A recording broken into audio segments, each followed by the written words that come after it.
Welcome to Equestrian Fitness for the Long Ride with the Sweaty Equestrian. I'm personal trainer and endurance rider Tamara Baysinger, and I'm here to help you ride stronger in a day and longer in your life.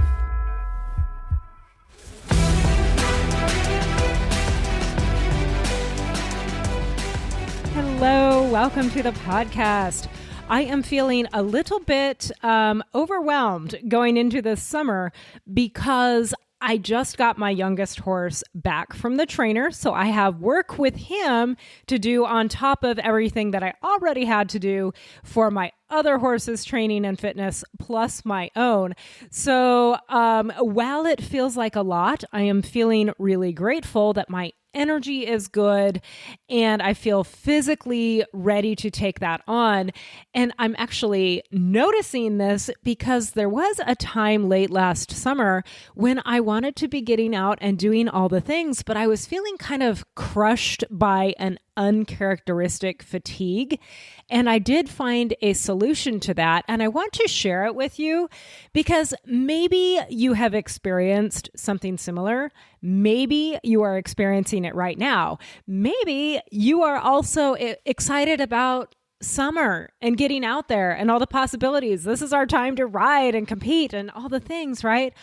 But if you don't feel great, if you feel like you're kind of steamrolled for some reason, it really takes the joy out of that. This can be especially frustrating if you are in the boat where you recently decided to get healthy. Maybe you wanted to lose a little weight, so you cleaned up your diet, you cut back on the pasta, and now you're getting weird like brain fog and weariness. Shouldn't you feel better when you make a turn toward getting healthy? Well, like I said, it could be that there is a surprisingly simple solution. So today, let's talk about electrolytes. Not for the horse, but for the human. This actually came up recently as a Sweaty Equestrian member request for conversation, and I'm glad that it did, because electrolytes are one of those topics that tends to either get wildly oversimplified or wildly overcomplicated, and they can actually make a really big difference in how we feel day to day, which in turn makes a big difference to whether or not we can get out there and pursue our riding dreams. You know, most of us who have horses spend a lot of time outdoors, obviously, and we already understand that electrolytes matter. I mean, if we ask our horses for intense work, we know that they can't perform well if their hydration and electrolyte balance is off. Well, guess what? The same is true for us. Interestingly, electrolytes are one of the most tightly controlled balances in the body, and the other one is pH. If your pH gets too far off, guess what? You die. And if your electrolytes get too far off, you die. Now, of course, it doesn't usually get to that extreme, but it's still true that electrolytes are necessary for us to do just about everything, every function. And the right electrolyte balance is necessary for us to feel good doing it. See, we don't often think about it this way, but we are electrical creatures. Every thought, every heartbeat, and muscle contraction and nerve signal depends on tiny electrical charges moving in and out of our cells. Electrolytes are minerals that carry an electrical charge in the body, and you have to have them for your electrical system to function. They help regulate your fluid balance. They help your nerves fire, your muscles contract. They help maintain your heart rhythm. That's convenient. They help regulate your acid-base balance, which is your body's pH. So yes, those two key balances, pH and electrolytes, are actually related. Basically, it boils down to this. If your electrolytes are way off, things are going to go sideways. You can think of electrolytes kind of like the wiring in your house. If the wiring is working, the lights come on, the appliances run, everything functions the way it should. But if the wiring is compromised, what happens? You start getting flickers and shorts and failures, right? So in the body, those flickers can show up as low energy, as brain fog, headaches, dizziness, muscle cramps, poor exercise tolerance. So this is where you find yourself, where I was last fall, standing in the barn aisle, feeling like I just didn't have the oomph to push that wheelbarrow out to the manure pile, even though I've done it every day for years. Or, that feeling where you should actually, get that horse out on the trail and ride, but it's so much easier just to groom him up a little today. And actually, you just kind of want to sit down. Yeah, that's the feeling that I'm talking about. Of course, not every episode of fatigue or brain fog is going to be an electrolyte issue, but electrolytes are important enough, and this is a common enough issue and an easy enough one to address, that it certainly deserves a place in the conversation. So let's take a look. What are electrolytes in the first place? Well, the major ones are sodium, chloride, potassium, magnesium, calcium, phosphate, and bicarbonate. You're going to hear the most about sodium, potassium, and magnesium, especially when we're talking about electrolyte supplementation. All those other ones are not so much a thing in supplements, and we'll talk about why in a little bit. But first, let's talk about the big kahuna, sodium. When we are thinking about sodium intake, we're usually thinking about sodium chloride, since sodium and chloride typically travel together. This is regular old table salt. It's what you have in the shaker on your kitchen counter. So when I refer in this episode to sodium, just know that it typically encompasses chloride as well. Now, sodium and potassium both are especially important for nerve signaling and muscle contraction. They work in relationship with each other, and they work best when they're balanced in the correct ratio. So we're looking for an ideal ratio of 3:2 in favor of sodium. So that's sodium and potassium, ideal ratio 3:2 in favor of sodium. Magnesium is another big one. And actually, quite a few people are low in magnesium. About 30% of us run around with a magnesium deficiency. And that's a bummer because magnesium is involved in energy production, muscle function, DNA repair. We like that. Muscle building, and who doesn't like some good old sleep quality? Yeah. So those are the big three, especially in the context of electrolyte supplementation: sodium, sodium chloride, potassium, and magnesium. Calcium is also an electrolyte, but this is where we need to be a little careful.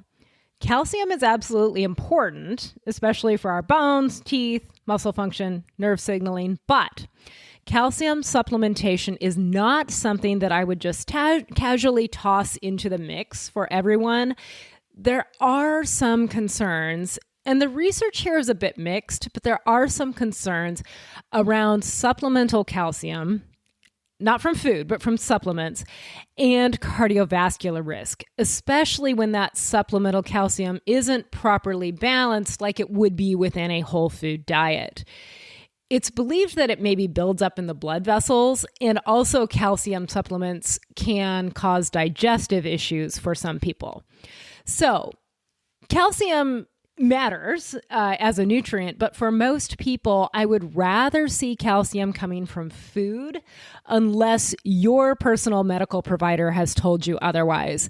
And you're typically not going to find calcium in a good electrolyte supplement, even though it's an electrolyte. And this is why. Phosphate is another electrolyte. It helps with energy generation. Do we sense a theme here? Lots of energy generation. Also DNA repair.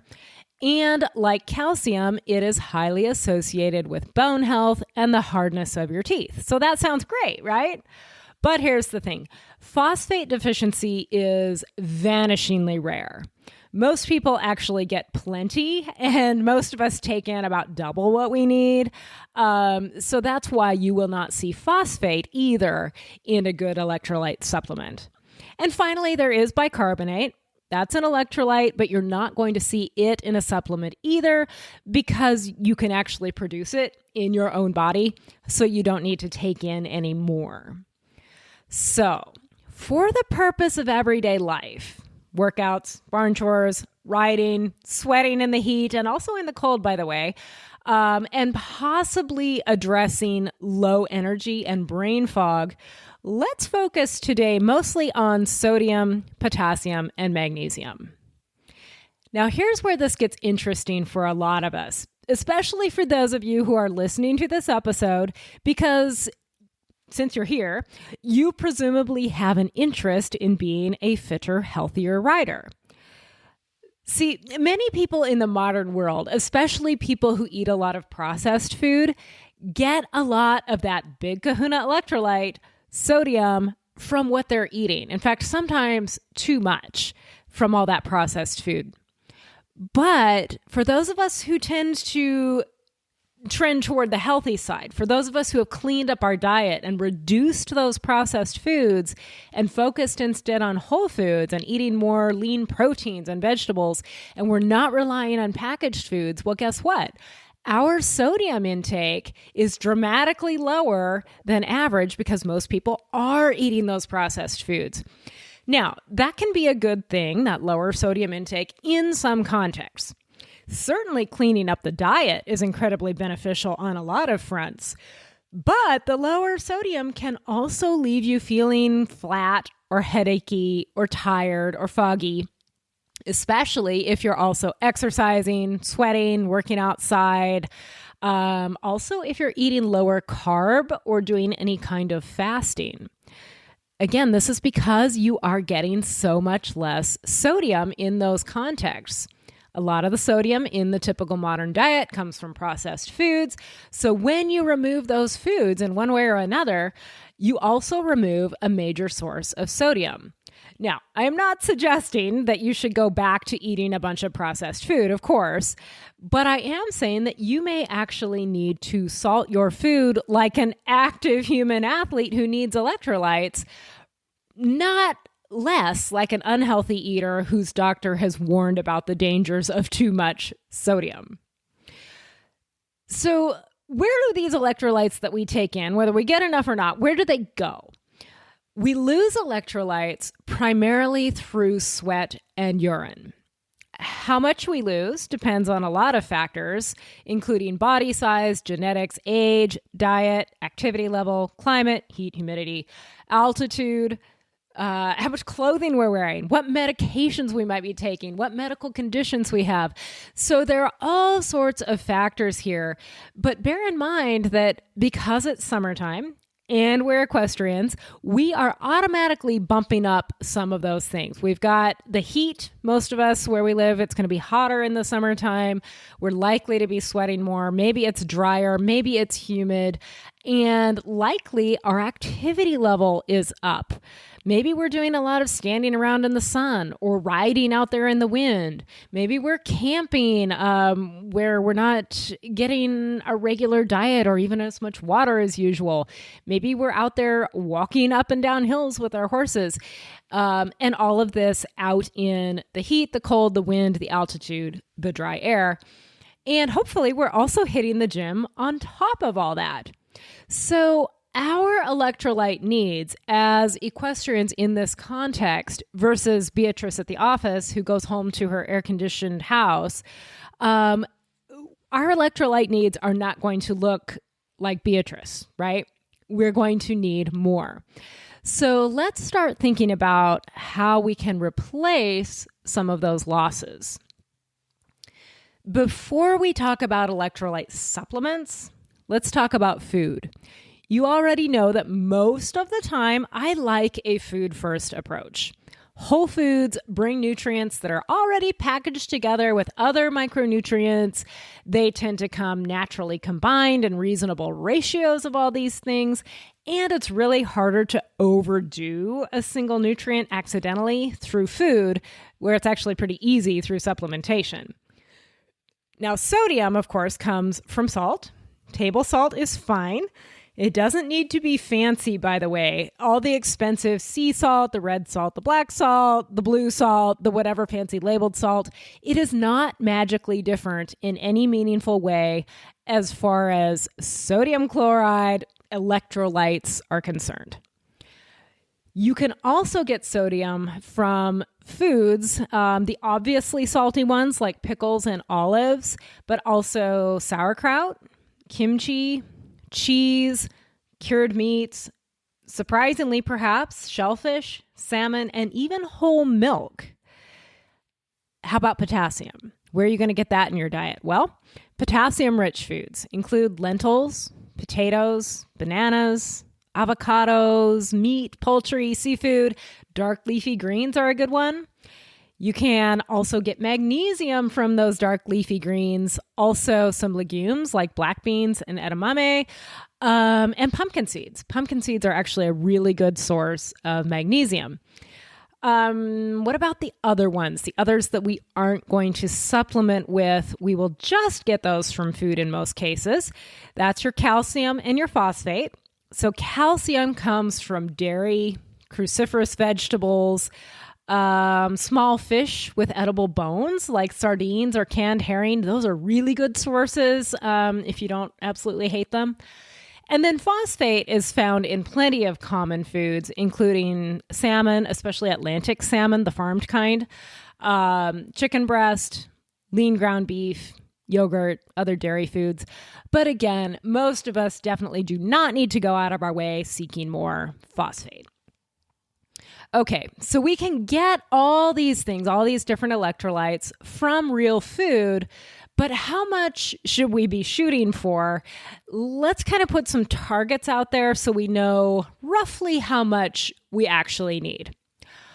Obviously, it varies a lot by individual and by context, so there's no way that I can give you a personalized prescription, but again, we'll talk rough numbers here. So for sodium, a reasonable baseline for many active people is going to be right around 5 grams a day. Now, you may have noticed, if you're really on point here, that this is considerably higher than the standard recommendation you often hear in the mainstream, which is about 2 grams per day or less. And I'm saying more like 5. Now, in a second, when we get to talking about blood pressure, I'll tell you where that recommendation comes from and why it's not necessarily relevant. It is relevant to some people, that less than 2 grams recommendation, but it is not necessarily relevant to most people. So again, I'm saying for a lot of people, especially active people, about 5 grams a day is an appropriate place to start. How about potassium? For potassium, a reasonable range is about 3.5 to 5 grams per day. And that's an amount that's not always easy to get through a healthy diet, even if you're eating your leafy greens and bananas and potatoes.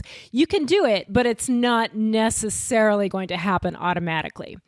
So again, we're looking at 5 grams of sodium, 3.5 to 5 grams of potassium per day, and the rest of these now are going to be in milligrams, not grams, so much smaller amounts. For magnesium, we're talking 400 to 600 milligrams per day as a common target range. And I already mentioned that magnesium deficiency is pretty common. The good news is that you can supplement it pretty safely. The worst that'll happen if you overdo it is that you'll end up with a case of disaster pants. So start at the low end of the recommended dosage and work up slowly. Or if you want to go the dietary route, get yourself some extra pumpkin seeds, some more leafy greens, some black beans, some edamame. Calcium. For calcium, about 1,000 milligrams per day, or 1 gram, is a decent recommendation for many adults. Again, it's best to go with food on this one, on calcium, unless you have talked to your doctor about supplementation in your individual case. And then for phosphate, we're looking at around 700 milligrams per day as a reasonable ballpark. But again, deficiency for phosphate is really rare, and you're almost certainly getting enough. Now, to be clear, it's not like taking in extra is super dangerous, but we just don't need to go out of our way looking for more phosphate. Okay, so those are some ballpark estimates on daily needs. 5 grams of sodium, 3.5 to 5 grams of potassium, 400 to 600 milligrams of magnesium, 1,000 milligrams of calcium, and 700 milligrams of phosphate. The key thing to understand here, though, is that your needs may go up when you are sweating heavily, exercising for a long time, working outside, riding in the heat, spending time at high altitude, or eating in a way that naturally lowers sodium retention. We'll get to that more in a minute. But first, let's talk about the elephant in the room, salt and blood pressure. This is a long time link that's probably older than I am. Cut back on salt to lower your blood pressure, right? Everyone knows that. This recommendation comes from studies in the 1970s that did suggest a link between salt intake and hypertension or high blood pressure. And that's not necessarily untrue. It's not baseless for some salt-sensitive individuals, but it doesn't necessarily mean that the recommendation of less than 2 grams of sodium a day is optimal for most people. The truth is more nuanced than that. So let's talk about the mechanism at play so that you can understand. We know that sodium regulates the amount of water in and around our cells. When sodium is high, your body holds on to more fluid, and that increases your blood volume. The rise in blood volume impacts blood pressure through a process called vascular tone. Basically, in the context of high sodium, your body may constrict your blood vessels to compensate. And this happens more in some people than in others. So salty meals may, in fact, temporarily raise blood pressure for hours or even days due to increased fluid in the blood vessels. That is expected. But chronic high blood pressure, that develops gradually as multiple factors compound. We're talking about diet, but also poor sleep, inactivity, stress. Now that can make hypertension, chronic hypertension, a problem. A lot of this comes from a highly processed diet. The fast food, the packaged foods, not only are these often high in sodium, but here's the thing, they also tend to contain sugars and carbs that jack up our insulin. And guess what? Sodium interacts with insulin. You may recall that insulin helps move glucose or sugar from your bloodstream into your cells. That's a good thing. We need insulin. Insulin is not bad in and of itself, but chronically elevated insulin is not something we want for a variety of reasons. One of which is that insulin causes the body to retain sodium. So when insulin levels are consistently high, we hang on to sodium longer, and that keeps that blood volume and blood pressure higher for longer. So you can see that processed foods that are high in sodium and unnecessary carbs or sugars are a double whammy for hypertension. Now, on the flip side, when insulin levels are lower, such as during low carb eating or fasting, or when you make that shift toward eating more whole foods instead of processed foods, guess what? The body tends to excrete more sodium through the urine. And that can be one reason that some people get to feeling tired or headachy or foggy when they start eating cleaner or eating low carb. They might not be getting enough sodium, and then on top of that, they're retaining less of the sodium that they are getting. So again, nuance. I'm definitely not going to try to override your doctor who knows your individual case. Just be aware that there is more to the picture than the simple old salt is bad and less is better. What are some signs then that you might actually be getting too much sodium? Other than talking with your doctor, obviously, what might you just notice? Well, actually, most of us have felt the effects of too much sodium at some point. You know, you go out for pizza or a burger and fries, actually almost any restaurant meal, and the next morning your face feels kind of puffy, your rings are tight because your fingers are swollen. You wake up in the night maybe super thirsty. I tend to notice that one if I overdo the sodium. And a lot of times it'll be even worse in the context of highly processed, high-calorie food than it would be with just the sodium alone. Here's a fun little test you can do with an electrolyte drink, like a supplementary electrolyte. If that drink usually tastes good to you, and you want to drink it, but it suddenly tastes really aggressively salty or unpleasant, that is a good bit of biofeedback, just a little signal that says, hey, your sodium is probably adequate. Maybe you just don't need this today. So again, not a perfect scientific test, but useful, interesting feedback from your body. Now, who might need more electrolytes? Who might respond well to more sodium or more electrolyte support?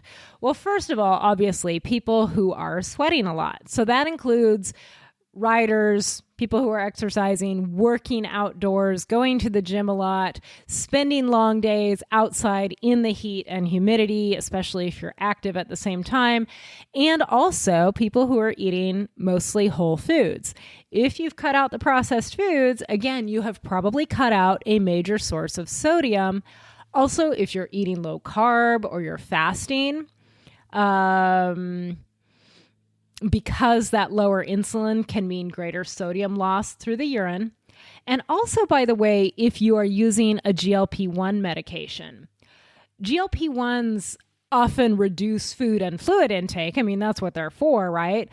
And they may affect how the body handles insulin and sodium. So if you are using one of these medications and you're feeling kind of off, hydration and electrolytes are something that would be worth discussing with your medical provider. And also, finally, people who might need more sodium are people who are spending extended time at altitude, because altitude can change your hydration needs. So if you're up at high elevation and you're feeling depleted, electrolytes may be part of the picture. And then finally, there are certain medical conditions where sodium issues are more common. Adrenal insufficiency, Addison's disease, POTS, cystic fibrosis, pregnant and breastfeeding women also. If that's you, you probably already know that electrolyte management matters, and hopefully you're working with your medical team on that. So what might sodium or poor electrolyte balance feel like?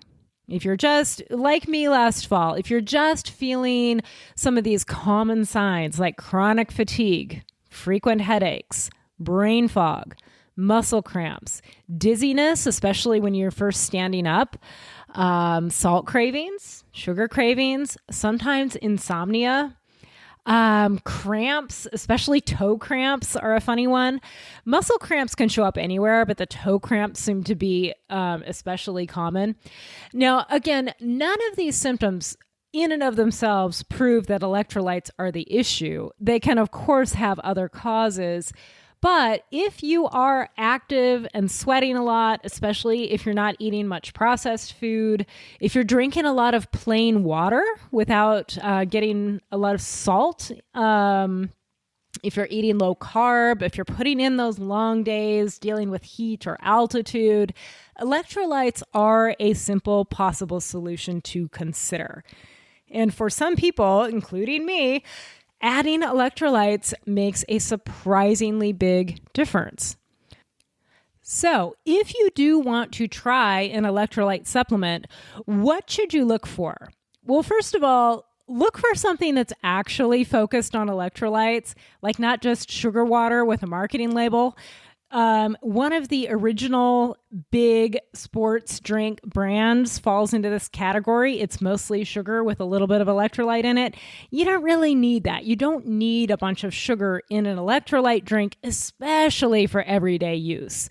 There might be times during long endurance exercise when those extra carbohydrates are useful.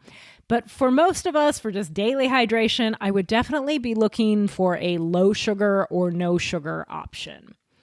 A good electrolyte product is going to include sodium chloride, and potassium in a sensible ratio, ideally around that 3-to-2 sodium to potassium relationship. And magnesium is also useful. But I would avoid products that include calcium and phosphorus. You're not going to see a lot of that anyway, because the manufacturers are aware of these things. Sometimes you will see electrolyte products with extras like amino acids, probiotics, caffeine, among other things. The caffeine can actually be legit for performance enhancement. So can aminos and even probiotics. But before you go and pay extra, check to see how much is actually in a serving and determine whether it's a meaningful dose or if it just looks good on the label and it's a sales pitch. Of course, be mindful of the sweeteners and flavorings. Some people tolerate things like the non-nutritive sweeteners like stevia or monk fruit, or some others just fine, and other people do not do well with those. Fortunately, if you're sensitive to those sorts of things, there are unflavored and unsweetened options available if you need something plain. You can also use electrolyte drops, which are a concentrate that you just put in some liquid, although I will warn you, they do not taste amazing. If you use an unflavored or plain electrolyte option, you can always add your own flavor too with something like lemon or lime juice. In terms of actual exact products, I personally like Element. It's just capital letters LMNT, but it's pronounced Element. Because it has the right ratios, it's got no sugar, it's not obnoxiously sweet. I really don't care for really sweet drinks, so it actually tastes good to me. And it's a super hydrator with 1,000 milligrams of sodium per serving. If you haven't tried Element and you want to, I actually do have a special link that I'll put in the show notes. They'll send you a free sample pack with any order, and that way you can try all the most popular flavors. So I'll put that link in the show notes if you want to try it. Anyway, ultimately, the best option is one that has a useful formula, agrees with your body, and that you actually like enough to use. So let's back up, take a look at the big picture before we go here. Electrolytes are part of basic human function.